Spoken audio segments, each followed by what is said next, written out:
কবর হচ্ছে পরকালের প্রথম স্তর, প্রথম বিপদ। ভাই না জামিন হোক ফাবাদ হাইসরমিন হোক, মানুষ যদি কবরে বেঁচে যায় তাহলে এরপরে যত স্তর আছে সব সহজ হয়ে যাবে।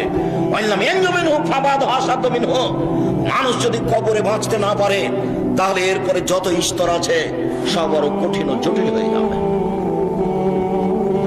কবর যত কঠিন, কিয়ামত তার চেয়ে অনেক বেশি কঠিন।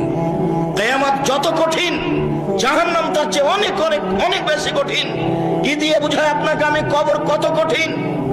রাসূল সাল্লাল্লাহু আলাইহি ওয়াসাল্লাম বলেন, যখন তাকে কবরে জিজ্ঞাসা করা হবে দ্বীন সম্পর্কে, মুহাম্মদ সাল্লাল্লাহু আলাইহি সাল্লাম সম্পর্কে, ইসলাম সম্পর্কে, সে যদি উত্তর দিতে না পারে, ইয়াজরিবু জারবাতান, এত জোরে তাকে ফেরেশতা মারবেন, ইয়াসিহু সাইহাতান, সে বাপরে মারে করে চিৎকার করবে, ইয়াসমাউ মা বাইনাল মাশরিক ওয়াল মাগরিব ইল্লা তাকালাইন, সারা পৃথিবীর জীবজন্তু, কীট পতঙ্গ, পদার্থ, জড় পদার্থ সব কিছু তার চিৎকার শুনতে পাবে, মানুষ আর জিন শুনতে পাবে না।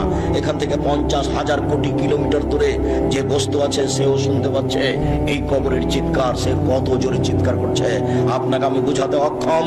মুহাম্মদ সাল্লাল্লাহু আলাইহি ওয়াসাল্লাম বলেছেন, যে মারে সে চোখে দেখে না, যে মারে সে কানে শোনে না, যে মারে সে ফেরেশতা, তার রং বিভিন্ন ধরনের, কালো নীল, ভিন্ন ধরনের রং, চোখে দেখে না, কানে শোনে না, কোথায় মারছে আর চিৎকার যে করছে ও শুনতে পায় না, যার কারণে তার মারার গতির পরিবর্তন হয় না। মারে যে সে পুলিশ নয়, মারে যে সে মানুষ নয়, সে খায় না, পেশাব করে না, তার সংসার নাই, তার বিবাহ শাদী নেই, তিনি হচ্ছেন ফেরেশতা। প্রথম বাড়িও যেমন, শেষ বাড়িও তেমন, এইভাবে তাকে মারতে থাকবে বিচারের দিন পর্যন্ত। রাসূল সাল্লাল্লাহু আলাইহি সাল্লাম বলেন, যে লাঠি দিয়ে মারা হয়, যে হাতুড় দিয়ে মারা হয়, সেই হাতুড় যদি পাহাড়ের উপরে মারা হয় তাহলে ফায়াসির তোরাব, সেটা পাথর হয়ে যাবে, ধুলা হয়ে যাবে, একবারে খান খান হয়ে। পাহাড়ের উপরে মারা হলে পাহাড় ধুলা হয়ে যাবে। যেই হাতুড় দিয়ে মারা হয় সেই হাতুড়টা যদি পাহাড়কে মারা হয় তাহলে পাহাড় ধুলা হয়ে যাবে।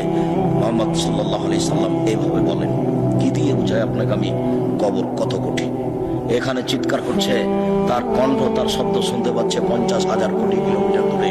যে মানুষ, যে জীবজন্তু আছে, জিন আর মানুষ ব্যতীত যে পদার্থ, জড় পদার্থ আছে, সে শুনতে পাচ্ছে কবরের শাস্তি, শুনতে পাচ্ছে গিলাসটা, কবরের শাস্তি শুনতে পাচ্ছে বক্সটা, কবরের শাস্তি শুনতে পাচ্ছে বাল্বটা, কবরের শাস্তি শুনতে পাচ্ছে এই মাইক, সব কিছু শুনতে পাচ্ছে কবরের চিৎকার।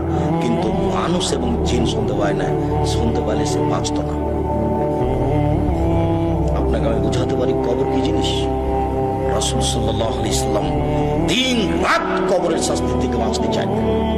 যখনই তিনি জানাজায় দাঁড়াতেন তখন লোকটার জন্য কবরের শাস্তি থেকে আল্লাহর কাছে বাঁচতে চাইতেন, আল্লাহ তুমি তাকে কবরের শাস্তি থেকে বাঁচাও।